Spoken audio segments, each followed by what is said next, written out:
श्रावण महिन्यात प्रत्येक सोमवारी नववधूंनी शिवामुष्टी नावाचं एक व्रत करायला सांगितलंय। लग्नानंतर 5 वर्ष हे व्रत करायचं असतं। यामध्ये विशिष्ट काही धान्य असतात, ती भगवान शंकरांना प्रत्येक सोमवारी श्रावणातले अर्पण करायचे असतात। तर हे व्रत केल्याने काय होतं, धनधान्य प्राप्ती होते, सुबत्ता घरामध्ये नांदते, पुत्र पौत्र ऐश्वर्य प्राप्त होतात, पती सौख्य प्राप्त होतं, त्याचबरोबर सासरची मंडळी अनुकूल होतात इत्यादी अनेक फलश्रुती शास्त्रामध्ये याची दिलेली आहे।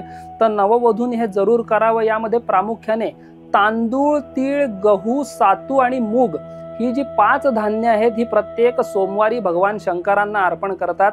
काही पंचांगात कॅलेंडरमध्ये जवस या अत्यंत चुकीच्या धान्याचा उल्लेख अनेक वर्ष करत आलेले आहेत, पण जवस या धान्याचा उल्लेख शास्त्रामध्ये मिळत नाही। त्यामुळे मी जी आता 5 धान्य सांगितले ती प्रत्येक सोमवारी एक मुठभर भगवान शंकरांना अर्पण करायची आहेत आणि भगवान शंकरांचा कृपा प्रसाद आपण या निमित्ताने प्राप्त करून घेऊ शकता। नमस्कार।